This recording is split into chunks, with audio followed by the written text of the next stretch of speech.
Welcome to part 5 of pain. This last PowerPoint will focus on complementary and alternative therapies to treat pain. Although complementary and alternative therapies have a somewhat negative connotation in America, these treatments have been used for hundreds of years to treat pain and work on the perception and modulation processes of pain, so they're very valid treatments. Complementary and alternative therapies are used all over the world and have been so for hundreds of years. They are great things to try either alone for pain or in combination with medications to treat pain. Some of them you may have even tried to use to treat your own pain. Some of these modalities can be provided with little or no training, such as distraction, humor, or music. Some modalities are easily learned, like muscle relaxation, meditation, and visualization. And some of the more specialized modalities, like acupuncture or pet therapy, require specialized training that many nurses do not go into and are not routinely used in the healthcare settings.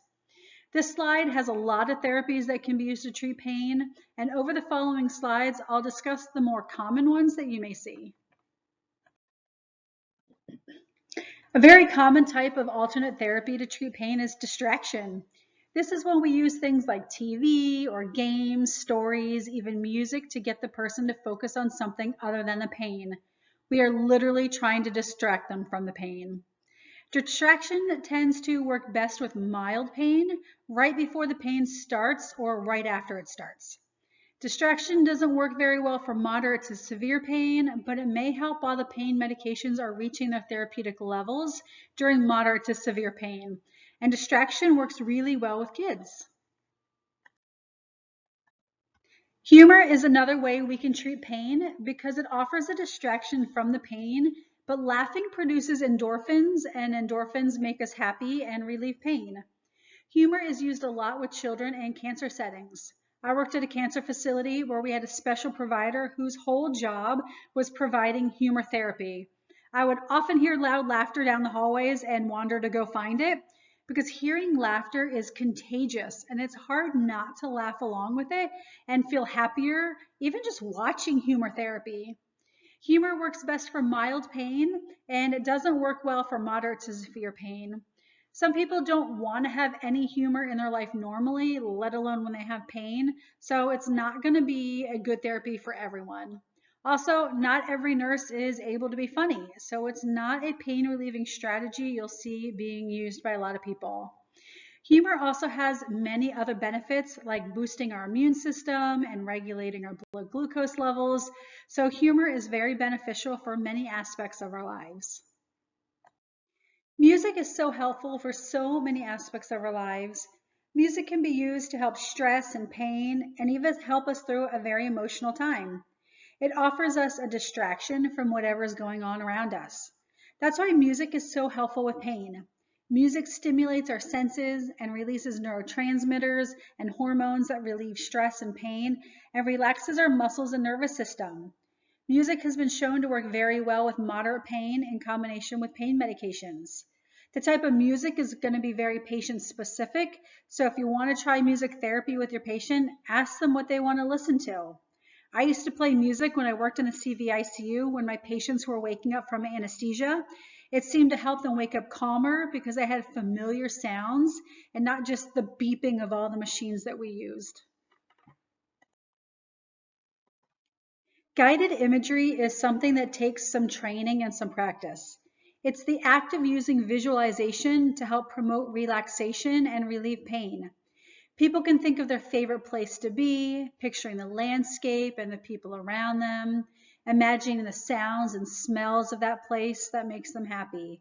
Some people can do this themselves and people need to be talked through it. Guided imagery works best with chronic pain and it can be very helpful with emotional pain. Relaxation is a great way to help mild and chronic pain. It's best used by specifically tensing and relaxing specific muscle groups using an ascending or descending order, meaning starting from the head and going to the toes, or starting from your toes and working back up to your head. Relaxation helps to decrease muscle pain and spasms and can also help decrease anxiety. It's good for mild pain, but can also be used when waiting for pain medications to reach their therapeutic effects. Meditation is similar to relaxation, and it's a powerful distraction technique. Meditation involves directing your attention inward to alter your state of consciousness. Many people who meditate focus on their breath work or humming or even focusing on a specific color or symbol to help relax their mind and body. This definitely takes practice and skill, and it's not something often used by nurses in the hospital. However, nurses do use deep breathing techniques a lot, like having the person breathe in through their nose and then blowing out through their mouths. This is used during labor and birth and during painful treatments like wound dressing changes and moving positions. You can even add in essential oils for deep breathing to help with distraction. The next couple of therapies I'll discuss work on the skin, and they're used to help close the gate in that gate theory of pain. First one I'll discuss is using hot and cold. Cold, like ice, is a great way to decrease swelling and inflammation, both of which causes pain. And the cold sensation also reaches the brain faster than pain, so it should close the gate and not allow the pain to reach the brain. We want to use cold for the first 24 hours of an injury to help pain. We only do 20 minutes at a time, 4 to 8 times a day. Don't forget that ice and cold can cause tissue damage, so we don't want constant cold on the skin. Heat is typically used after 24 hours of an injury, and it works very well for muscle spasms and muscle pain. Heat helps relax the muscle, which decreases the amount of muscle pain. And some providers will suggest alternating heat and cold depending on what the pain is being caused by.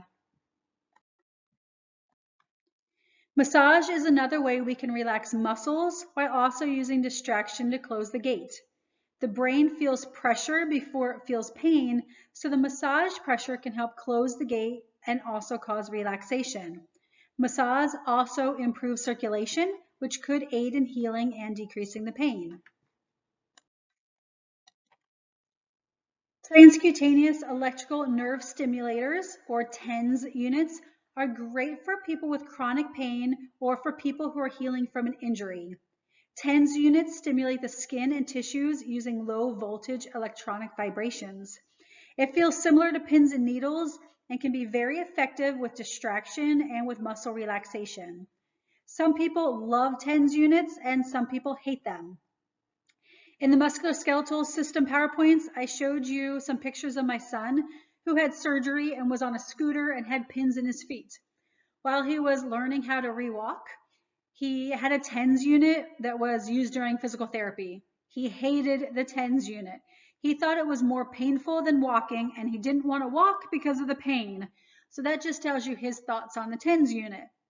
The first picture is what the TENS unit looks like, and then the next two pictures are how the electrodes are placed on the skin, specifically on my son's skin. And lastly, we have acupressure and acupuncture, which are another type of distraction and cutaneous pain relieving therapy that are commonly used. It's mostly used by chronic pain patients, and they're not commonly used in healthcare facilities. These techniques require specialized training, and most nurses do not get that specialized training. They both work using pressure, either by using your fingers for pressure or by needles on special areas of the body that may calm the body part and allow the body to release endorphins to relieve pain. And this is the end of pain and pain management.